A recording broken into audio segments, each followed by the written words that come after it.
ನಮಸ್ಕಾರ ಎಲ್ರಿಗೂ. ಇವತ್ತಿನ ವಿಷಯ ಸೃಷ್ಟಿಯಲ್ಲಿನ ಸೊಟ್ಟುಗಳು ಅಂತ ಹೇಳಿ ಅಂತ ಒಂದ್ಸಲ ಯೋಚನೆ ಮಾಡಿದರೆ ಮಾನವ ಸಾಮಾನ್ಯ ಯೋಚನೆ ಮಾಡ್ತಾರೆ, ಈ ಸೃಷ್ಟಿ ಯಾಕೆ ಹೀಗಿದೆ ಅಂತ ಹೇಳಿ ಅಂತ. ಅಕಸ್ಮಾತ್ ನನಗೇನಾದರೂ ಈ ಸೃಷ್ಟಿಯನ್ನ ಮಾಡುವಂತಹ ಒಂದು ಶಕ್ತಿಯನ್ನ ಕೊಟ್ಟಿದ್ದಿದ್ರೆ ನಾನು ಹೇಗೆ ಮಾಡ್ತಿದ್ದೆ ಅಂತ. ಅನೇಕ ಸೊಟ್ಟುಗಳು ಅಂದ್ರೆ ವಿಚಿತ್ರಗಳು ಅಥವಾ ಏನೋ ನಮಗೆ ಇಷ್ಟವಾಗದೇ ಇರುವಂಥದ್ದು ಅದನ್ನೆಲ್ಲ ನೋಡ್ತೀವಿ ನಾವು. ಈ ಬೆಟ್ಟ ಗುಡ್ಡ ಯಾಕೆ ಬೇಕು, ಸಮತಟ್ಟಾಗಿದ್ದರೆ ಚೆನ್ನಾಗಿರ್ತಿತ್ತಲ್ಲ ಅಂತ ಅನ್ಸುತ್ತೆ. ಹಿಮಾಲಯ ಯಾಕೆ ಬೇಕಿತ್ತು, ಈ ಗಿರಿ ಕಂದರಗಳು ಯಾಕೆ ಬೇಕು, ಮರುಭೂಮಿಯಿಂದ ಯಾರಿಗೆ ಏನು ಪ್ರಯೋಜನ, ಸಮುದ್ರದ ನೀರು ಯಾಕೆ ಉಪ್ಪು, ಸಮುದ್ರ ಯಾಕೆ ಅಷ್ಟೊಂದು ಆಳ, ಸಮುದ್ರದಲ್ಲಿ ಆ ತೆರೆಗಳು ಒಂದಾದ್ಮೇಲೆ ಒಂದು ಬರ್ತಾನೇ ಇರುತ್ತಲ್ಲ ಯಾಕೆ, ಹುಲಿಗೆ ಯಾಕೆ ಪಟ್ಟೆ ಇದೆ, ಚಿರತೆಗೆ ಯಾಕೆ ಚುಕ್ಕೆ ಇದೆ,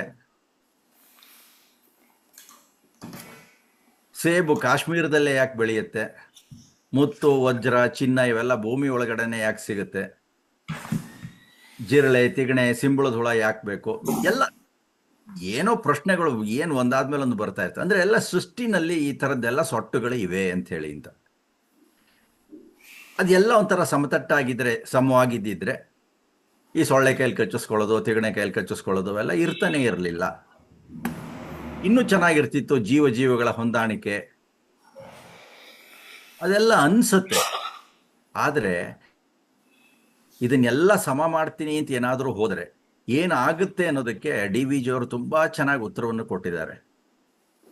ನಾನು ಏನೋ ಮಾಡ್ಬಿಡ್ತೀನಿ ಅಂತ ಹೋಯ್ತು ಅಂತಂದ್ರೆ ನಿಷ್ಠುರವನ್ನ ಕಟ್ಟಿಕೊಳ್ತೀನಿ ಅಂತ ಹೇಳಿ ಅಂತ ಉತ್ತರ ಹೇಳಿಬಿಟ್ಟಿದ್ದಾರೆ ಆಗ್ಲೇನೆ DVG ಅವರು.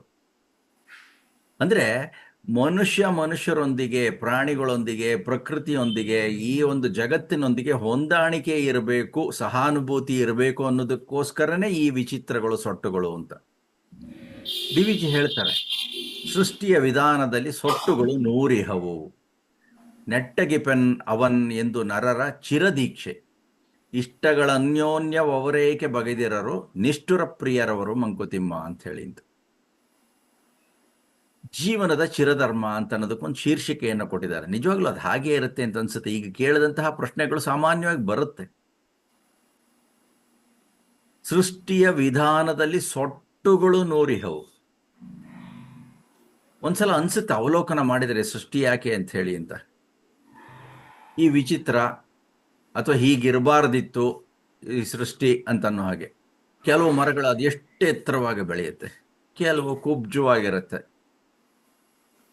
ಕುಂಬಳಕಾಯಿ ಬೆಳ್ಳಿನಲ್ಲಿ ಇಷ್ಟು ದೊಡ್ಡ ಗಾತ್ರದ ಕುಂಬಳಕಾಯಿ, ದೊಡ್ಡ ಹತ್ತಿ ಮರದಲ್ಲಿ ಒಂದು ಪುಟಾಣಿ ಹಣ್ಣುಗಳು, ಈ ಥರದ್ದೆಲ್ಲ ವಿಚಿತ್ರ ಅಂತ ಅನ್ಸುತ್ತೆ. ಅದಕ್ಕೆ ಇದನ್ನೆಲ್ಲ ಸರಿ ಮಾಡ್ತೀನಿ ಅಂತ ಅನ್ನೋದನ್ನ ಮಾನವ ಅನ್ಕೊಂಡಿರ್ತಾನೆ, ಒಂದು ಇಚ್ಛೆ ಇರುತ್ತೆ, ಅಭಿಪ್ಸೆ ಇರುತ್ತೆ. ಆದರೆ ತಾನು ಮಾಡಿದ್ದೆಲ್ಲದನ್ನು ಇನ್ನಿತರರು ಇಷ್ಟಪಡಬೇಕು ಅನ್ನುವಂತಹ ಒಂದು ಧೋರಣೆ ಕೂಡ ಇರುತ್ತೆ.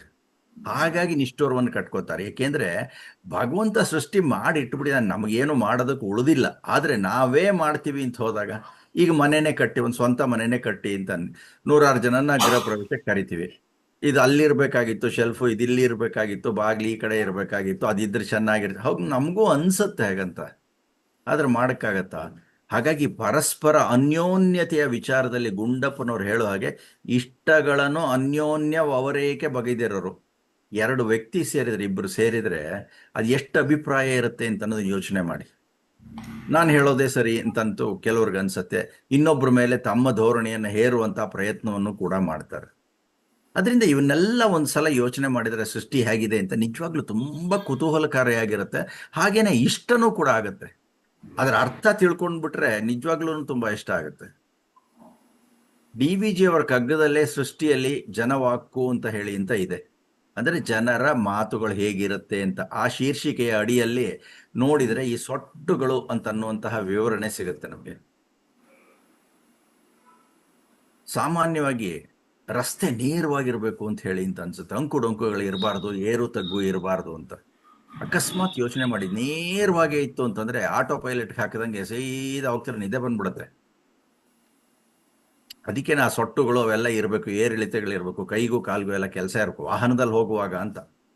ಈ ಸೃಷ್ಟಿಯಲ್ಲಿ ಜನವಾಕು ಅಂತ ಅನ್ನೋದನ್ನ ವಿಚಾರ ಮಾಡ್ತು ಅಂತಂದ್ರೆ ಅಲ್ಲೂ ಡಿ ವಿ ಜಿನೂ ಪ್ರಶ್ನೆ ಕೇಳ್ಕೊಂಡಿದ್ದಾರೆ. ಕಣ್ಣು ಎರಡದೇಕೆ, ಎರಡು ಮುಂದೆ ಪಕ್ಕದೊಳೇಕೆ, ಬೆನ್ನೊಳೊಂದು ಎದೆಯೊಳೊಂದು ಇರಲು ಸುಕರವಲ್ಲ ಅಂತ ಹೇಳಿ ಅಂತ. ನಿಜವಾಗ್ಲೂ ಹೌದು ಅನ್ಸುತ್ತೆ. ಕಣ್ಣು ಎರಡು ಯಾಕಿದ್ಯಪ್ಪ, ಪಕ್ಕದಲ್ಲೇ ಇದೆಯಲ್ಲ. ಒಂದು ಮುಖದಲ್ಲಿ ಇನ್ನೊಂದು ಬೆನ್ನಲ್ಲಿದ್ರೆ ಹಿಂದ್ಗಡೆ ಯಾರು ಬರ್ತಿದ್ದಾರೆ ಅಂತಾನು ನೋಡ್ಬೋದಿತ್ತಲ್ಲ ಅಂತ ಹೇಳಿ ಅಂತ ಅನ್ಸುತ್ತೆ. ಆದ್ರೆ ಯೋಚನೆ ಮಾಡಿ, ಎರಡು ಕಣ್ಣು ಕೊಟ್ಟಿರೋದು, ಈಗ ಒಂದು ಕಣ್ಣನ್ನು ಇತ್ತು ಅಂತಂದ್ರೆ ಎಷ್ಟು ಕಷ್ಟ ಅನ್ನೋದು ಗೊತ್ತಾಗುತ್ತೆ. ಈ ಕೈಯನ್ನು ಹೀಗೆ ಬೆಟ್ಟಿಟ್ಕೊಂಡು ಹೀಗೆ ಎರಡು ಕಣ್ಣಲ್ಲಿ ಆಯ್ತು ನೇರವಾಗಿಡಬೇಕು. ಒಂದೇ ಕಣ್ಣಲ್ಲಿ ಆಯ್ತು ಅಂತಂದ್ರೆ ಅದ್ರ ಇಡಕ್ಕಾಗಲ್ಲ. ತುಂಬಾ ಸುಲಭವಾಗಿರುವಂಥದ್ದು. ಅಂದ್ರೆ ಎರಡು ಕಣ್ಣುಗಳಿಂದ ಒಂದು ನೋಟವನ್ನ ನೋಡಿದಾಗ ಎರಡೂ ಒಳಗಡೆ ಹೋಗಿ ಆ ರೆಟಿನಾ ಮೇಲೆ ಬಿದ್ದಾಗ ಒಂದು ಚಿತ್ರ ನಮಗೆ ಕಾಣುತ್ತೆ. ಮುಂದೊಂದು ಹಿಂದೊಂದು ಇದು ಬಿಟ್ಟಿದ್ರೆ ಎರಡು ಚಿತ್ರ ನನ್ನ ಮಿಕ್ಸ್ ಹೆಂಗ್ ಮಾಡೋದು? ಎರಡೆರಡು ಕಾಣ್ತಾ ಇರುತ್ತಲ್ಲ ಅಂತ ಹೇಳಿ ಇರ್ಲಿ, ಪ್ರಶ್ನೆಗೆ ಅಷ್ಟೇನೆ. ಹಾಗೇನೆ ಇನ್ನೊಂದು ಕಡೆ ಕೇಳ್ತಾರೆ 237ನೇ ಪದ್ಯದಲ್ಲಿ, ನೆಲ ಒಂದೇ, ಹೊಲ ಗದ್ದೆ ತೋಟ ಮರಳೆರೆ ಬೇರೆ, ಜಲ ಒಂದೇ, ಸಿಹಿಯಪ್ಪು ಜವುಗೂಟೆ ಬೇರೆ ಅಂತ. ಯಾಕಪ್ಪ, ಭೂಮಿ ಎಲ್ಲಾ ಕಡೆನೂ ಒಂದೇ ಇದೆಯಲ್ಲ. ಒಂದ್ ಕಡೆ ಕಪ್ಪು ಮಣ್ಣು, ಇನ್ನೊಂದ್ ಕಡೆ ಕೆಂಪು ಮಣ್ಣು, ಇನ್ನೊಂದ್ ತರ ಬೇರೆ ತರದ್ದು ಗದ್ದೆ ತೋಟ, ಮರಳೆರೆ, ಮರಳು ಮರಳಿರುವಂತ ಮರುಭೂಮಿ, ಜಲ ಒಂದೇ, ನೀರು ಒಂದೇ ಅಲ್ವಾ. ಕೆಲವು ಕಡೆ ಸಿಹಿಯಾಗಿರುತ್ತೆ, ಕೆಲವು ಕಡೆ ಉಪ್ಪಪ್ಪಾಗಿರುತ್ತೆ. ಹೀಗೆಲ್ಲ ಯಾಕೆ ಅಂತ ಹೇಳಿ ಅಂತ ಅನ್ಸುತ್ತೆ. ನಮಗಿರೋದು ಒಂದೇ ಭೂಮಿ ಅಪ್ಪ. ಈ ಭೂಮಿನಲ್ಲಿ ಇಷ್ಟೊಂದು ತರಹ ಯಾಕೆ ಅಂತ ನಮಗನ್ಸುತ್ತೆ. ಆದರೆ ಕುತೂಹಲಕಾರಿಯಾಗಿ ಈ ಇರುವಂತಹ ವಿಷಯಗಳನ್ನ ಒಂದು ಸಲ ಅವಲೋಕನ ಮಾಡಿದರೆ ಎಲ್ಲವೂ ಬೇಕು, ಎಲ್ಲವೂ ಇದ್ರೆ ಚೆನ್ನ, ನಮ್ಮದು ಅರ್ಧ ದೃಷ್ಟಿಯ ವಿವರ ಅಂತ ಹೇಳಿ ಅಂತ ಡಿ ವಿ ಜಿ ಇನ್ನೊಂದು ಕಡೆ ಉತ್ತರ ಬರೀತಾರೆ ಅದಕ್ಕೆ 66ನೇ ಪದ್ಯದಲ್ಲಿ ಅಂತರ್ವೀಕ್ಷೆ ಅಂತ ಹೇಳಿ ಅಂತ. ಅವೆಲ್ಲ ನಾವು ನೋಡೋದೆಲ್ಲ ಸತ್ಯ ಅಲ್ಲ ಅಂತ ಹೇಳಿ ಅಂತ ಒಂದ್ಸಲ ಅಂತರ್ವೀಕ್ಷಣೆ ಅಥವಾ ಪರಾಮರ್ಶೆ ಮಾಡಬೇಕು ಅಂತ ಡಿ ವಿ ಜಿ ಅದಕ್ಕೂ ಒಂದು ಕಗ್ಗ ಬರ್ದಿದ್ದಾರೆ. ವ್ಯರ್ಥವೆಂದೆನಿಪುದಲ್ಲ ಸೃಷ್ಟಿಯಲ್ಲಿ ಬಹುಭಾಗ, ಅರ್ಥವೇಂ ಕ್ರಿಮಿಕೀಟ ಕೋಟಿ ರಚನೆಯಲ್ಲಿ, ಕರ್ತನು ಆಲೋಚಿಸದ ದುಂದಿನವದೆಂಬ ನುಡಿ, ಅರ್ಧ ದೃಷ್ಟಿಯ ವಿವರ ಮಂಕುತಿಮ್ಮ ಅಂತಾರೆ. ವ್ಯರ್ಥ ಅಂತ ಅನ್ಸುತ್ತೆ ನಮಗೆ. ಸೃಷ್ಟಿಯಲ್ಲಿ ಬಹುಭಾಗ, ಈಗಾಗಲೇ ಕೆಲವು ಪ್ರಶ್ನೆಗಳನ್ನೆಲ್ಲ ಕೇಳಿದೆ. ಗುಡ್ಡ ಬೆಟ್ಟ ಹಳ್ಳ ದಿಣ್ಣಿ ಯಾಕೆ ಬೇಕು, ಸಮತಟ್ಟಾಗಿದ್ರೆ ಚೆನ್ನಾಗಿರುತ್ತಲ್ಲ ಅಂತ ಹೇಳಿ ಅಂತ. ಅರ್ಥವೇಂ ಕ್ರಿಮಿಕೀಟ ಕೋಟಿ ರಚನೆಯಲ್ಲಿ, ಎಷ್ಟು ರಚನೆ. ಆಗ್ಲೇ ಕೇಳಿದ್ನಲ್ಲ, ತಿಗಣೆ ಜಿರಳೆ ಇವೆಲ್ಲ ಯಾಕೆ ಬೇಕು ಅಂತ ಹೇಳಿ ಅಂತ. ಜಿರಳೆ ಕೊಳೆನ ತಿನ್ನುತ್ತೆ, ಅದು ಬೇಕು. ಕರ್ತನು ಆಲೋಚಿಸದ ದುಂದಿನವೆಂಬ ನುಡಿ, ಏನೋ ಅವನಿಗೆ ಪವರ್ ಕೊಟ್ಬಿಟ್ಟಿದಾರಪ್ಪ, ಶಕ್ತಿ, ಸರ್ವಶಕ್ತ ಅಂತ ಕೊಟ್ಬಿಟ್ಟಿದ್ದಾರೆ. ಏನೇನೋ ರಚನೆ ಮಾಡಿ ಹಾಕ್ಬಿಟ್ಟಿದ್ದಾನೆ. ಬೇಕಾದಷ್ಟೆಲ್ಲ ಬೇಕೇ ಆಗಿಲ್ಲ. ಪಾರ್ಥೇನಿಯಂ ಗಿಡ ಯಾಕೆ ಬೇಕು ಅಂತ ಹೇಳಿ ಅಂತ ಅನ್ಸುತ್ತೆ. ಇವೆಲ್ಲ ಅರ್ಧ ದೃಷ್ಟಿಯ ವಿವರ. ಅಂದ್ರೆ ನಾವು ತಿಳ್ಕೊಂಡಿಲ್ಲ ಸರಿಯಾಗಿ, ಏನೋ ಒಂದು ಸ್ವಲ್ಪ ನೋಡಿ ಮೇಲ್ನೋಟಕ್ಕೆ. ಸಾಮಾನ್ಯವಾಗಿ ಹಾಗೇನೆ ಸತ್ಯ ಯಾವತ್ತೂ ಒಂದು ಪರದೆ ಹಿಂದಿರುತ್ತೆ ಅಂತ ಹೇಳ್ತಾರೆ. ಅಂದ್ರೆ ಅದು ಪರದೆನ ಸರಿಸಿ ನೋಡ್ಬೇಕು, ಅವಾಗ ಸತ್ಯ ಗೊತ್ತಾಗುತ್ತೆ ಅಂತ ಹೇಳಿ ಅಂತ. ಹಾಗೇನೆ ಸೃಷ್ಟಿಯನ್ನ ನೋಡಿದಾಗ ಡಿ ವಿ ಜಿ ಇನ್ನೊಂದು ಕಡೆ ಕೇಳ್ತಾರೆ, ಒಗಟೆ ಏನಿ ಸೃಷ್ಟಿ, ಬಾಳಿನ ಅರ್ಥವದೇನು, ಬಗೆದು ಬಿಡಿಸುವವರಾರು ಸೋಜಿಗವನಿದನು. ಏನು ಒಗಟಪ್ಪ ಇದು ಸೃಷ್ಟಿ? ಗಂಧದ ಮರ ಇರುತ್ತೆ, ಗಂಧದ ಸಸಿಗೆ ಪಕ್ಕದಲ್ಲಿ ಇನ್ನೊಂದು ಯಾವುದೋ ಒಂದು ಮರ ಇರುತ್ತಲ್ಲ, ಆ ಮರದ ಜೊತೆಗೆ ಭೂಮಿ ಒಳಗಡೆಯಿಂದ ಬೇರೆ ಕನೆಕ್ಷನ್ ಇರುತ್ತೆ. ನೀವು ಅದು ಕಿತ್ತು ಇನ್ನೊಂದು ಕಡೆ ನನಗೆ ಬೇಕಾದ ಕಡೆ ನೆಡ್ತೀನಿ ಅಂದ್ರೆ ಅದು ಹುಟ್ಟಲ್ಲ, ಸತ್ತೋಗುತ್ತೆ. ಇವೆಲ್ಲ ವಿಚಿತ್ರಗಳು ಬೇಕಾದಷ್ಟು ಥರದ್ದಿದೆ. ಕೆಲವೊಂದು ಬೀಜ ಪ್ರಸಾರ ಆಗಬೇಕು ಗಿಡದ್ದು ಅಂತಂದ್ರೆ ಈ ಹಕ್ಕಿಗಳು ತಿಂದು ಅದ್ರ ಹೊಟ್ಟೆ ಒಳಗೆ ಹೋಗಿ ಅದು ಇನ್ಕ್ಯುಬೇಷನ್ ಆಗಿ ಆಮೇಲೆ ಹಿಕ್ಕೆ ಹಾಕಿದಾಗ ಅದು ಬೆಳೆಯುತ್ತೆ. ಇಲ್ಲದೆ ಇದ್ರದ್ದು ಖಂಡಿತವಾಗ್ಲೂ ಹುಟ್ಟಲ್ಲ.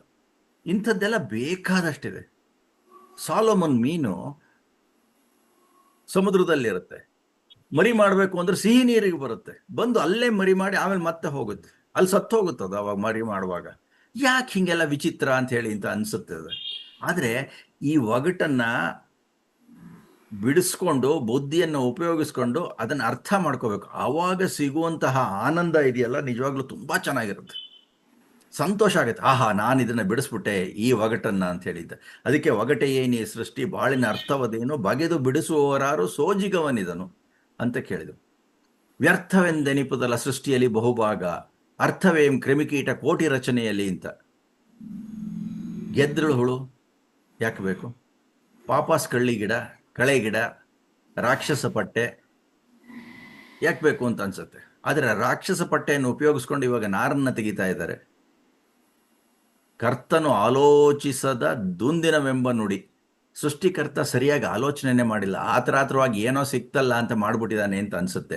ಇದನ್ನೆಲ್ಲ ಸರಿಯಾಗಿ ಬಿಡಿಸ್ಕೊಂಡ್ರೆ ಅರ್ಧ ದೃಷ್ಟಿಯ ವಿವರ ಅಂತ ಹೇಳಿ ಅಂತ ಅನ್ಸುತ್ತೆ. ಪ್ರತಿಯೊಂದ್ರ ಒಳಗೂ ಹೊಕ್ಕು ನೋಡ್ಬೇಕು, ಇಲ್ದೇ ಕುತೂಹಲನೇ ಇಲ್ದ್ರೆ ಎಲ್ಲ ಮೇಲ್ನೋಟಕ್ಕೆ ಕಂಡ್ಬಿಟ್ರೆ ಏನ್ ಕುತೂಹಲ ಇರುತ್ತೆ? ಒಳಗೆ ಬಿಡಿಸ ಅದು ಅಷ್ಟೇ. ಈಗ ನನಗೆ ಗೊತ್ತಾಯ್ತಪ್ಪ, ನನ್ನ ಮಗಂಗೆ ಮೊಮ್ಮಗಂಗೆ ಮತ್ತದು ಕುತೂಹಲ, ಆ ಥರನೇ ಹಾಗೇ ಇರುತ್ತೆ ಅಂತ ಹೇಳಿ ಅಂತ. ಆದರೆ ಈ ಒಂದು ಸೃಷ್ಟಿಯ ರಹಸ್ಯವನ್ನ ಬಿಡಿಸ್ಕೋಬೇಕಾದ್ರೆ ಭಗವಂತ ಯಾವ ಥರ ಇಟ್ಟಿದ್ದಾನೆ ಅಂದರೆ, ಯಾರಿಗೆ ಕುತೂಹಲ ಇರುತ್ತೋ, ಪ್ರಾಮಾಣಿಕತೆ ಇರುತ್ತೋ, ಬಿಡಿಸಿ ನೋಡಬೇಕು ಅಂತ ಅನ್ಸುತ್ತೋ ಅವನಿಗೆ ಸಹಾಯ ಮಾಡ್ತಾನೆ. ಹೇಗೆ? ವ್ಯಕ್ತಿ ಪ್ರಭಾವವಿ ಲೋಕಚರಿತೆಯ ಕೀಲು, ಹಸ್ತವದು ದೈವ ಕೆಲವು ಮಂಕುತಿಮ್ಮ ಅಂತ. ಅಂದರೆ ಭಗವಂತ ಈ ಸೃಷ್ಟಿನೆಲ್ಲ ಮಾಡಾದ್ಮೇಲೆ ಮಾನವರು, ಕ್ರಿಮಿಕೀಟ, ಪ್ರಾಣಿಗಳೆಲ್ಲ ಹುಟ್ಟಿದವು. ಎಲ್ಲರಿಗೂ ಬೇಕಾದಂತಹ ಅನುಕೂಲತೆಗಳನ್ನು ಒದಗಿಸಿದಾನೆ. ಎಲ್ಲವೂ ರೆಡಿಮೇಡ್. ನಿಮಗೆ ಮಿಕ್ಸಿ, ಫ್ರಿಜ್ಜು ಎಲ್ಲ ರೆಡಿಮೇಡ್ ಸಿಗಲ್ಲ, ಆದರೆ ಬೇಕಾದಂತಹ ಪದಾರ್ಥಗಳೆಲ್ಲವೂ ಸಿಗುತ್ತಲ್ಲ, ಅದನ್ನು ತಯಾರಿಸ್ಕೊಂಡಿದ್ದಾನಲ್ಲ ಅವನು. ಅದನ್ನು ವ್ಯಕ್ತಿ ಪ್ರಭಾವ, ಯಾರೋ ಒಬ್ಬ ಚೆನ್ನಾಗಿರ್ತಾನಪ್ಪ, ಯೋಚನೆ ಮಾಡ್ತಾನೆ, ಪ್ರಾಮಾಣಿಕವಾಗಿ ಕೆಲಸ ಮಾಡ್ತಾನೆ, ಅವನನ್ನ ಭಗವಂತ ತಾನು ತನ್ನ ಹಸ್ತದಂತೆ ಉಪಯೋಗಿಸ್ಕೋತಾನೆ. ಹಾಗಾಗಿನೇ ಇವೆಲ್ಲ ಆವಿಷ್ಕಾರಗಳೆಲ್ಲ ಆಗಿದೆಯಲ್ಲ, ಅವೆಲ್ಲ ಅಷ್ಟೇ. ಈಗ ಮೊಬೈಲ್ ಬಂದಿದೆ, ಈಗ 25-30 ವರ್ಷದ ಹಿಂದೆ ಇರಲಿಲ್ಲ, ಈಗ ಬಂದಿದೆ ಅಂತ. ಹಾಗಾಗಿ ನಮ್ಮ ಎದುರಿಗಿರುವಂಥದ್ದು ಎಲ್ಲವುದೂ ನಮಗೂ ಗೊತ್ತಿಲ್ಲ. ಅದಕ್ಕೂ ಕಣ್ಣೆದುರಿಗೆ ಗೋಚರಿಸುವಂಥದ್ದು ಕೇವಲ ಸ್ವಲ್ಪ ವಿಷಯಗಳಷ್ಟೇ. ಇನ್ನೂ ಎಷ್ಟೋ ನಿಗೂಢಗಳು, ರಹಸ್ಯಗಳು ಎಲ್ಲ ಬೇಕಾದಷ್ಟಿದೆ ಈ ಬ್ರಹ್ಮಾಂಡದಲ್ಲಿ. ಇದೊಂದು ನಮ್ಮ ಭೂಮಿ ಒಂದರಲ್ಲೇ ಅಷ್ಟೊಂದಿದೆ, ಇನ್ನೂ ನಮಗೆ ಗೊತ್ತಾಗಿಲ್ಲ. ಹಾಗಾಗಿ ಡಿ ವಿ ಜಿಯವರು ಮತ್ತೆ ಅದಕ್ಕೆ ಉತ್ತರ ಹೇಳ್ತಾರೆ. ಅಂದರೆ ಈ ಥರ ಪ್ರಶ್ನೆಗಳನ್ನೆಲ್ಲ ಕೇಳ್ಕೊಂಡು ಹೋದರೆ ಸೃಷ್ಟಿ ಹೇಗಾಗಿದೆ ಅಂತ ಒಂದು ಸ್ವಲ್ಪ ಗೊತ್ತಾಗುತ್ತೆ. ಸೃಷ್ಟು ಸಂಕಲ್ಪ ಲಿಪಿಯೆಲ್ಲ ನಮ್ಮೆದುರಿಗಿಲ್ಲ, ದೃಷ್ಟಿ ಗೋಚರವಾದಳೊಂದು ಗೆರೆ ಮಾತ್ರ. ಸೊಲ್ಲಿಸುವರಾರು ಸೃಷ್ಟಿ ಪೇಟೆಯ ಒಳಗುಟ್ಟು, ಎಲ್ಲ ಬಾಳೋ ರಹಸ್ಯ ಮಂಕುತಿಮ್ಮ ಅಂತಾರೆ. ಈ ಸೃಷ್ಟು ಸಂಕಲ್ಪ ಲಿಪಿ ಅಂದರೆ ಈ ಸಂಕಲ್ಪ ಮಾಡಿ ಭಗವಂತ ಈ ಸೃಷ್ಟಿಯನ್ನು ಮಾಡಿದಾನಲ್ಲ, ಅದು ಎಲ್ಲ ಅದರನ್ನೆಲ್ಲ ಏನು ಡಾಕ್ಯುಮೆಂಟ್ ಮಾಡಿಟ್ಟಿಲ್ಲ ಭಗವಂತ. ನಾವೊಂದು ಪ್ರಾಜೆಕ್ಟ್ ವರ್ಕ್ ಅಂತ ಏನಾದ್ರು ಮಾಡಿ ಇಟ್ಬಿಡ್ತು ಅಂತಂದರೆ ಎಲ್ಲ ವಿವರ ಕೊಟ್ಟಿರ್ತೀವಿ ಮೊದಲಿಂದ ಕೊನೆವರೆಗೂ. ಅಕಸ್ಮಾತ್ ಅದನ್ನು ನೋಡಿದರೆ ಇನ್ನೊಬ್ಬ ಯಾರಾದರೂ ಅದನ್ನು ಮಾಡಬಹುದು. ಏನೇ ಒಂದು ಎಕ್ವಿಪ್ಮೆಂಟ್ ಆಗಲಿ, ಇದಕ್ಕೆ ಒಂದು ಡ್ರಾಯಿಂಗ್ ಅಂತ ಇರುತ್ತೆ, ಬ್ಲೂ ಪ್ರಿಂಟ್ ಅಂತ ಇರುತ್ತೆ. ಆ ಥರದ್ದೆಲ್ಲ ಏನೂ ಇಲ್ಲ, ಅದನ್ನು ನಾವೇ ಕಂಡ್ಕೋಬೇಕು. ದೃಷ್ಟಿ ಗೋಚರವಾದರೊಳೊಂದು ಗೆರೆ ಮಾತ್ರ. ಏನು ಕಾಣಿಸ್ತಿರೋದು ಒಂದು ಗೆರೆ ಮಾತ್ರ ಕಾಣಿಸ್ತದೆ, ಒಂದು ಸಣ್ಣ ಗೆರೆ ಅಷ್ಟೇನೆ. ಸೊಲ್ಲಿಸುವರಾರು ಸೃಷ್ಟಿ ಪೇಟೆಯ ಒಳಗುಟ್ಟು. ಈ ಸೃಷ್ಟಿನ ಹೇಗೆ ಮಾಡಿದ ಭಗವಂತ? ನಾಸದೀಯ ಸೂಕ್ತ ಅಂತ ಋಗ್ವೇದದಲ್ಲಿ ಇದೆ, ಅದು ಒಂದು ಸ್ವಲ್ಪ ವಿಷಯವನ್ನು ಹೇಳುತ್ತೆ. ನಮ್ಮ ವಿಜ್ಞಾನಿಗಳು ಬಿಗ್ ಬ್ಯಾಂಗ್ ಥಿಯರಿ ಅಂತ ಹೇಳಿ ಅಂತ ಒಂದು ಕಂಡು ಹಿಡಿದಿದ್ದಾರೆ. ಅದರಲ್ಲಿ ಪ್ರಕಾರ ಅದು ಆಯಿತು ಸೃಷ್ಟಿ ಅಂತ ಹೇಳಿ ಅಂತ. ಆದರೂ ಸಂಪೂರ್ಣವಾಗಿ ಒಪ್ಕೊಳ್ಳೋಕ್ಕಾಗಿಲ್ಲ. ಸೃಷ್ಟಿ ಪೇಟಿಯ ಒಳಗುಟ್ಟು, ಇದೊಂಥರ ಪೆಟ್ಟಿಗೆ ಇದ್ದ ಹಾಗೆ, ಅದರ ಒಳಗುಟ್ಟು ಇನ್ನೂ ಬೇಕಷ್ಟೇ, ತೆಗೆದು ನೋಡಬೇಕು, ತೆಗಿಯೋಕ್ಕೂ ಆಗಲ್ಲ. ಎಲ್ಲ ಬಾಳೋ ರಹಸ್ಯ ಅಂತ ಹೇಳಿ ಅಂತ. ಅಂದರೆ ಈ ಬ್ರಹ್ಮಾಂಡದ ವಿಸ್ತಾರ ಎಷ್ಟಿದೆಯೋ ಅಂತನ್ಬಿಟ್ಟು ಅಂತ ಗೊತ್ತಿಲ್ಲ. ನಾಸಾದವರು ವಾಯೇಜರ್ 1, ವಾಯೇಜರ್ 2 ಅಂತ ಅಂದ್ಬಿಟ್ಟು ಅಂತ ಹಾರಿಬಿಟ್ಟಿದ್ದಾರೆ. 1977ರಲ್ಲಿ ಬಿಟ್ಟಿರೋದು, ಹೆಚ್ಚು ಕಮ್ಮಿ 50 ವರ್ಷ ಆಗ್ತಾ ಬಂತು. ಇನ್ನೂ ಹೋಗ್ತಾನೇ ಇದೆ, ಅದು ಹೋಗ್ತಾನೇ ಇದೆ, ಮಾಹಿತಿ ಕಳಿಸ್ತಾನೆ ಇದೆ. ಆದ್ರೂ ಕೂಡ ಅಲ್ಲೆಲ್ಲ ಏನಿದೆ ಅಂತ ಅನ್ನೋದನ್ನ ಕಂಡ್ಕೊಳಕ್ಕಾಗಿಲ್ಲ. ಅದರಿಂದನೇ ಅರ್ಧ ದೃಷ್ಟಿಯ ವಿವರ ಮಂಕುತಿಮ್ಮ ಅಂತ ಹೇಳ್ತಾರೆ. ಒಂದು ಕಥೆಯನ್ನು ಕೇಳ್ಬಿಡೋಣಂತೆ, ಹೇಗಿರುತ್ತೆ ನಮ್ದು ಅರ್ಧ ದೃಷ್ಟಿ. ಅಂದರೆ ಸಂಪೂರ್ಣವಾಗಿ ನೋಡೋಕ್ಕಾಗಲ್ಲ ಅಂತ ಹೇಳಿ ಅಂತ ಭಗವಂತ ವಿಶ್ವರೂಪ ದರ್ಶನ ಅಂತ ಕೊಟ್ಟ ಅಂತ ಹೇಳಿ ಅಂತ ಹೇಳ್ತಾರೆ. ಅಂತಹ ವಿಶ್ವರೂಪ ಅಂದರೆ ಎಲ್ಲ ಕಡೆಯಿಂದನೂ ನೋಡೋದಕ್ಕೆ ಆಗಲ್ಲ ನಮ್ಮ ಈ ಅಂಗಾಂಗಗಳಿಂದ, ಕಣ್ಣುಗಳಿಂದ ಅಂತ ಹೇಳಿ ಅಂತ, ಅಥವಾ ಕಿವಿಗಳಿಂದ, ನಮ್ಮ ಈ ಇಂದ್ರಿಯಗಳನ್ನು ಕೊಟ್ಟಿದ್ದಾನಲ್ಲ ಭಗವಂತ ಅಂತ ಹೇಳಿ ಅಂತ.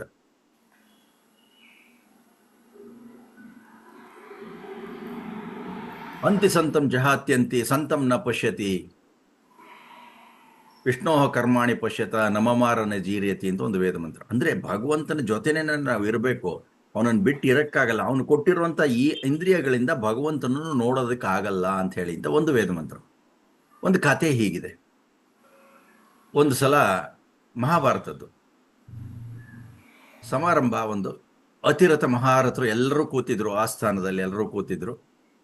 ಭೀಷ್ಮನು ಕೃಷ್ಣನ ಪಕ್ಕದಲ್ಲಿ ಕೂತಿದ್ದ. ಪರಸ್ಪರ ಮಾತುಕತೆ ಮಾಡ್ತಿದ್ದಾಗ ಭೀಷ್ಮ ಕೇಳ್ತಾನೆ ಕೃಷ್ಣನ್ನ, ಅರ್ಜುನನಿಗೂ ದುರ್ಯೋಧನನಿಗೂ ಇರುವ ವ್ಯತ್ಯಾಸ ಏನು ಅಂತ ಹೇಳಿ ಅಂತ.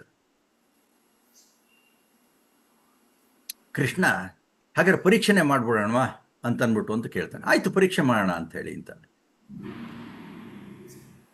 ಇಬ್ರನ್ನೂ ಕರೀತಾರೆ, ದುರ್ಯೋಧನನು ಅರ್ಜುನನು. ಈ ಮಹಾಸಭೆಯಲ್ಲಿ ಉಪಸ್ಥಿತರಿದಾರಲ್ಲ ಬೇಕಾದಷ್ಟು ಜನ, ಅತ್ಯಂತ ಶ್ರೇಷ್ಠರಾದ ವ್ಯಕ್ತಿಯನ್ನು ಗುರುತಿಸ್ಬೇಕು ನೀವಿಬ್ರು ಬೇರೆ ಬೇರೆಯಾಗಿ ಅಂತ ಹೇಳಿ ಅಂತ. ಮೊದಲು ಅರ್ಜುನಂಗೆ ನೀನು ಗುರುತಿಸಪ್ಪ ಅಂತ ಹೇಳ್ತಾರೆ. ಇಡೀ ಸಭೆ ಸುತ್ತ ಒಂದ್ ಸುತ್ತ ಹೋಗಿ ನೋಡೋದು ಬರ್ತಾನೆ, ಯಾರ್ಯಾರಿದ್ದಾರೆ ಏನೇನು ಅಂತ ಅಂದ್ಬಿಟ್ಟು ಒಂದು ಎಲ್ಲರನ್ನು ನೋಡ್ಕೊಂಡು ಬರ್ತಾನೆ. ನೋಡ್ಕೊಂಡು ಬಂದಾದ್ಮೇಲಿಂದ ವರದಿಯನ್ನು ಕೊಡ್ತಾನೆ. ಇಲ್ಲಿರೋರು ಎಲ್ಲರೂ ಒಳ್ಳೆಯವರೇನೆ, ದುರ್ಯೋಧನನ್ನೂ ಸೇರಿಸಿ. ಆದರೆ ಇಷ್ಟರಲ್ಲಿ ಶ್ರೇಷ್ಠ ವ್ಯಕ್ತಿ ಅಂತ ಅನ್ನೋದು ಗುರುತಿಸೋದು ಬಹಳ ಕಷ್ಟ ಆಗುತ್ತೆ ಅಂತಂದ. ದುರ್ಯೋಧನನ್ನು ಕರೆದ್ಬಿಟ್ಟು ನೀನು ಅವನಿಗೂ ಅದೇ ಪ್ರಶ್ನೆ, ಮಹಾಸಭೆಯಲ್ಲಿ ಉಪಸ್ಥಿತರಿರುವ ಅತ್ಯಂತ ಶ್ರೇಷ್ಠ ವ್ಯಕ್ತಿಯನ್ನು ಗುರುತಿಸು ಅಂತ ಅದೇ ಪ್ರಶ್ನೆ. ಅವನು ಹೋಗ್ತಾನೆ, ಎಲ್ಲರನ್ನೂ ನೋಡ್ತಾನೆ. ಇಲ್ಲಿರೋ ಪ್ರತಿಯೊಬ್ಬರಲ್ಲೂ ಒಂದಲ್ಲ ಒಂದು ಲೋಪದೋಷ ಇದ್ದೇ ಇದೆ, ಯಾರು ಅತಿ ಉತ್ತಮರಲ್ಲ ಅಂತ ಹೇಳಿ. ಅಲ್ಲಿಗೆ ಏನನ್ಸುತ್ತೆ, ಒಂದೇ ಸಭೆ, ಅದೇ ಜನಗಳು, ಈ ಇಬ್ಬರು ವ್ಯಕ್ತಿಗಳು ಬೇರೆ, ಅವರವರ ದೃಷ್ಟಿಕೋನ, ದೃಷ್ಟಿಯಂತೆ ಸೃಷ್ಟಿ ಅಂತ. ಅರ್ಜುನನದು ಗುಣಾತ್ಮಕ ದೃಷ್ಟಿ, ದುರ್ಯೋಧನದು ಋಣಾತ್ಮಕ ದೃಷ್ಟಿ ಅಂತ ಗೊತ್ತಾಗುತ್ತೆ. ಕೃಷ್ಣ ಸಮಾರೋಪ ಮಾಡ್ದ, ಸಕಾರಾತ್ಮಕ ದೃಷ್ಟಿಕೋನವನ್ನ ಬೆಳೆಸ್ಕೊಂಡ್ರೆ ಸಮಸ್ಯೆಗಳು ತಾನೇ ತಾನಾಗಿ ಪರಿಹಾರ ಆಗತ್ತೆ ಅಂತ. ನೋಡಿ ಎಷ್ಟು ಚೆನ್ನಾಗಿದೆ ಅಂತ ಹೇಳಿ ಅಂತ. ಅಂದ್ರೆ ಸೃಷ್ಟಿಯಲ್ಲಿ ಸೊಟ್ಟುಗಳು ನೂರಿಹವು, ಹಾಗಂತ ಇದ್ಯಾಕೆ ಇರಬೇಕು ಅಂತ ಯೋಚನೆ ಮಾಡಲ್ಲ, ಆದ್ರಿಂದ ಸರಿಯಾಗಿ ಯೋಚನೆ ಮಾಡ್ಕೊಂಡ್ರೆ ಒಂಥರ ಚೆನ್ನಾಗಿರುತ್ತೆ ಅಂತ. ಅಂದ್ರೆ ಮಾನವನ ಒಂದು ಯೋಚನೆ ಹೇಗಿರುತ್ತೆ ಅನ್ನೋದಕ್ಕೆ ಇನ್ನೊಂದು ಉದಾಹರಣೆ ಕೊಡೋಣ. ಒಬ್ಬ ದೈವ ಭಕ್ತ ಇದ್ದ, ಪ್ರತಿದಿನ ದೇವಸ್ಥಾನಕ್ಕೆ ಹೋಗ್ತಾ ಇದ್ದ. ದೇವರಿಗೆ ಕೈ ಮುಗಿದು ವಾಪಸ್ ಹೋಗುವಾಗ ಹೊರಗಡೆ ಇದ್ದ ಭಿಕ್ಷುಕನಿಗೆ 10 ರೂಪಾಯಿ ಕೊಟ್ಬಿಟ್ಟು ಹೋಗ್ತಾ ಇದ್ದ. ಕಾಲಕ್ರಮೇಣ ಅದೇ ವ್ಯಕ್ತಿ ಅದೇ ಭಿಕ್ಷುಕನಿಗೆ ದೇವರ ದರ್ಶನ ಆದ್ಮೇಲೆ 5 ರೂಪಾಯಿ ಕೊಡೋಕೆ ಶುರು ಮಾಡ್ದ. ಇನ್ನೊಂದು ಸ್ವಲ್ಪ ಸಮಯ ಹೋಯ್ತು, 2 ರೂಪಾಯಿ ಕೊಡೋಕೆ ಶುರು ಮಾಡ್ದ. ಇನ್ನೊಂದು ಸ್ವಲ್ಪ ವರ್ಷಗಳ ಕಳೀತು, 1 ರೂಪಾಯಿ ಕೊಡೋಕೆ ಪ್ರಾರಂಭ ಮಾಡ್ದ. ಈ ದೈವ ಭಕ್ತನ ನಡವಳಿಕೆಯನ್ನು ಗಮನಿಸ್ತಾ ಇದ್ದಂತ ಆ ಭಿಕ್ಷುಕ ಒಂದು ದಿವಸ ಕೇಳೇ ಬಿಟ್ಟ, ಸ್ವಾಮಿ, ನೀವು ಹಿಂದೆ 10 ರೂಪಾಯಿ ಕೊಡ್ತಾ ಇದ್ರಿ, ಆಮೇಲೆ 5ಕ್ಕೆ ಇಳಿಸಿದ್ರಿ, ಆಮೇಲೆ 2 ರೂಪಾಯಿ ಕೊಡಕ್ಕೆ ಶುರು ಮಾಡಿದ್ರಿ, ಈಗ 1 ರೂಪಾಯಿ ಕೊಡ್ತಾ ಇದ್ದೀರಲ್ಲ, ನನ್ನ ಭಿಕ್ಷೆಯಲ್ಲಿ ಕಮ್ಮಿ ಮಾಡಿಬಿಟ್ರಲ್ಲ. ಈ ಹಣದುಬ್ಬರ ಇದನ್ನೆಲ್ಲ ನೋಡ್ತು ಅಂತಂದ್ರೆ ನೀವು ಕೊಡ್ತಾ ಇದ್ದಿದ್ದಕ್ಕೆ DA ಸೇರಿಸಿ ಇನ್ನೂ ಜಾಸ್ತಿ ಕೊಡ್ಬೇಕಾಗಿತ್ತಲ್ಲ, ಅದು ಬಿಟ್ಟು ಕಮ್ಮಿ ಮಾಡ್ಬಿಟ್ರಲ್ಲ ಅಂತ ಹೇಳಿ ಅಂತ ಕೇಳ್ದ. ಆಗ ಆ ಭಕ್ತ ಹೇಳ್ದ, ನೋಡಪ್ಪ, ನಾನು ಮೊದಲು ಬರ್ತಾ ಇದ್ದಾಗ ಒಬ್ಬನೇ ಇದ್ದೆ, ನಿನಗೆ 10 ರೂಪಾಯಿ ಕೊಡ್ತಾ ಇದ್ದೆ, ಮದುವೆ ಆಯಿತು, 5 ರೂಪಾಯಿಗೆ ಇಳಿಸ್ದೆ, ಮಗಳು ಹುಟ್ಟಿದ್ಲು, 2 ರೂಪಾಯಿ ಕೊಟ್ಟೆ, ಈಗ ಒಬ್ಬ ಮಗ ಬೇರೆ ಹುಟ್ಟಿದಾನೆ, 1 ರೂಪಾಯಿ ಅಂತ. ಆಗ ಭಿಕ್ಷುಕ ಏನು ಹೇಳ್ದ ಗೊತ್ತಾ, ಓ ಸ್ವಾಮಿ, ಹಾಗಾದ್ರೆ ನೀವು ನನ್ನ ದುಡ್ಡಿನಿಂದ ನಿಮ್ಮ ಸಂಸಾರವನ್ನು ನಿಭಾಯಿಸ್ತಾ ಇದ್ದೀರಿ, ಛೇ ಎಂತ ಅನ್ಯಾಯ ಅಂತ ಅಂದ್ಬಿಟ್ಟ. ಭಗವಂತನು ಇಂಥ ಬುದ್ಧಿ ಕೊಟ್ಟಿದ್ದಾನೆಲ್ಲ ನಿಮಗೆ ಅಂತ ಹೇಳಿ ಅಂತ. ಆ ಒಳಗಡೆ ಇರೋ ದೇವರಿಗೆ ಈ ಭಿಕ್ಷುಕ ಹೊರಗಡೆಯಿಂದಲೇ ನಮಸ್ಕಾರ ಮಾಡ್ದ. ಅಂದ್ರೆ ಜನ ಹೇಗಿರ್ತಾರೆ ಅಂತಂದ್ರೆ ಸೃಷ್ಟಿಯಲ್ಲಿ ಬಹಳಷ್ಟು ಸೊಟ್ಟುಗಳಿರುತ್ತೆ ಅಂತ. ಅದಕ್ಕೆ ಏನ್ ಮಾಡಬೇಕು, ಪರಿಹಾರ ಏನು? ವೇದ ಮಂತ್ರ ಪರಿಹಾರವನ್ನು ಹೇಳುತ್ತೆ. ಮಾನೋ ದೀರ್ಘ ಅಭಿಶಂತ ಮಿಶ್ರಾಹ ಅಂತ ಹೇಳಿ ಅಂತ. ದೀರ್ಘವಾದ ಅಜ್ಞಾನಗಳು, ಅಂಧಕಾರಗಳು ನಮ್ಮನ್ನು ಆವರಿಸದಿರಲಿ ಅಂತ ಋಗ್ವೇದ 2ನೇ ಮಂಡಲದ 27ನೇ ಸೂಕ್ತದ 14ನೇ ಮಂತ್ರ. ಮಾನೋ ದೀರ್ಘ ಅಭಿಶಂತ ಮಿಶ್ರಾಹ ಅಂತ ಹೇಳಿ. ಅಂದ್ರೆ ದೀರ್ಘವಾದ ಅಜ್ಞಾನಗಳು ನಮ್ಮನ್ನು ಕಾಡದಿರಲಿ, ಆವರಿಸದಿರಲಿ ಅಂತ ಹೇಳಿ. ಅಷ್ಟೇನಾ? ಮುಂದೆ ಮತ್ತೆ ವೇದ ಹೇಳುತ್ತೆ, ಋಗ್ವೇದದ 3ನೇ ಮಂಡಲದ 39ನೇ ಸೂಕ್ತದ 7ನೇ ಮಂತ್ರ ಹೇಳುತ್ತೆ, ಜ್ಯೋತಿರ್ವೃಣೀತ ತಮಸೋ ವಿಜಾನನ್, ಜ್ಯೋತಿರ್ವೃಣೀತ ತಮಸೋ ವಿಜಾನನ್, ಅಂಧಕಾರದಿಂದ ದೂರ ಸರಿದು ಜ್ಞಾನ ಜ್ಯೋತಿಯನ್ನು ತುಂಬಿಸಿಕೋ ಅಂತ. ಅಂಧಕಾರದಿಂದ ದೂರ ಸರಿದು ಜ್ಞಾನ ಜ್ಯೋತಿಯನ್ನು ತುಂಬಿಸ್ಕೋ ಅಂತ. ಹಾಗಾಗಿ ಸೃಷ್ಟಿಯ ಸೊಟ್ಟುಗಳಿಂದ ಶುರುವಾಗಿ ಏನೇನು ಸೊಟ್ಟುಗಳಿದೆ ಅಂತ ಹೇಳಿ ಆ ರಹಸ್ಯಗಳು, ಕುತೂಹಲಗಳು, ನಮ್ಮ ಯೋಚನೆಗಳು, ಇದನ್ನೆಲ್ಲ ನೋಡ್ಕೊಂಡು ಹೋಯ್ತು ಅಂತಂದ್ರೆ ಭಗವಂತ ಅದೆಷ್ಟು ಸುಂದರವಾಗಿ ಈ ಸೃಷ್ಟಿಯನ್ನ ಮಾಡಿದಾನೆ. ನಾವು ಅರ್ಥ ಮಾಡ್ಕೊಳ್ಳೋದ್ರಲ್ಲಿ ಸ್ವಲ್ಪ ಹಿಂದೆ ಬಿದ್ದಿದ್ದೀವಿ ಅಥವಾ ವಿಫಲರಾಗಿದ್ದೀವಿ. ನಮ್ಮ ಜ್ಞಾನ ಶಕ್ತಿಯನ್ನ ಹೆಚ್ಚಿಸ್ಕೊಂತು ಅಂತಂದ್ರೆ, ಜ್ಞಾನ ಜ್ಯೋತಿಯನ್ನ ಹೆಚ್ಚಿಸ್ಕೊಂತು ಅಂತಂದ್ರೆ ಈ ಅಂಧಕಾರಗಳೆಲ್ಲ ಸರಿದು ಆ ಸೃಷ್ಟಿಯಲ್ಲಿರುವಂತಹ ಯಾವುದೇ ಪದಾರ್ಥ ಇರಲಿ, ಆ ಪದಾರ್ಥದ ಅಂತರಂಗದಲ್ಲಿ ಒಳಹೊಕ್ಕು ನೋಡಿದಾಗ ಚಿನ್ನವನ್ನು ಹೇಗೆ ಉಪಯೋಗಿಸ್ಕೋಬಹುದು, ಕಬ್ಬಿಣವನ್ನು ಹೇಗೆ ಉಪಯೋಗಿಸ್ಕೋಬಹುದು, ತಾಮ್ರವನ್ನು ಹೇಗೆ ಉಪಯೋಗಿಸ್ಕೋಬಹುದು, ಇದೆಲ್ಲ ನಮಗೆ ಗೋಚರವಾಗುತ್ತೆ. ಹಾಗೇನೆ ಏನೇನೋ ಅನಾಹುತಗಳನ್ನು ಮಾಡಿಕೊಂಡ್ರೂ ಕೂಡ ಅದಕ್ಕೂ ಪರಿಹಾರಗಳನ್ನು ಕಂಡುಕೊಳ್ಳುವಂತಹ ಕ್ಷಮತೆಯನ್ನು ಇಟ್ಕೊಂಡಿದ್ದಾನೆ. ಕರೋನಾ ಬಂತು, ಅದಕ್ಕೊಂದು ವ್ಯಾಕ್ಸಿನ್ ಬಂತು. ಹೀಗೆ ಅವಾಗ ಕರೋನಾಗೆ ವ್ಯಾಕ್ಸಿನ್ ಬಂದಾಗ ಅದೆಷ್ಟು ಸಂತೋಷ ಆಗಿರುತ್ತಲ್ವ. ಆದರೆ ನಮ್ಮವ್ರನ್ನೆಲ್ಲ ಕಳ್ಕೊಂಡಾಗ ಅದೆಷ್ಟು ದುಃಖ ಆಗಿರುತ್ತಲ್ವ. ಹಾಗಾಗಿ ಚೆನ್ನಾಗಿ ಯೋಚನೆ ಮಾಡಿದರೆ ಅರ್ಧ ದೃಷ್ಟಿಯ ವಿವರ ಅಂತ ಹೇಳಿ ಅಂತ ಡಿ ವಿ ಜಿ ಹೇಳಿದ್ರಲ್ಲ, ಅದನ್ನ ಸಂಪೂರ್ಣ ಎಷ್ಟು ಸಾಧ್ಯವೋ ಅಷ್ಟು ನೋಡಿದಾಗ ಈ ಜಗತ್ತು ಅದು ಎಷ್ಟು ಸುಂದರ ಅಂತ ಹೇಳಿ ಅಂತ ಅನಿಸುತ್ತೆ. ಅದನ್ನು ನಾವು ಬಳಸ್ಕೊಂಡು ಸುಖ, ಸಂತೋಷ, ನೆಮ್ಮದಿ, ತೃಪ್ತಿ, ಆನಂದದಿಂದ ಇರೋಣ ಅಂತ ಹೇಳ್ತಾ ನನ್ನ ಮಾತಿಗೆ ವಿರಾಮವನ್ನು ನೀಡ್ತೇನೆ. ಧನ್ಯವಾದ ಹಾಗೂ ನಮಸ್ಕಾರ.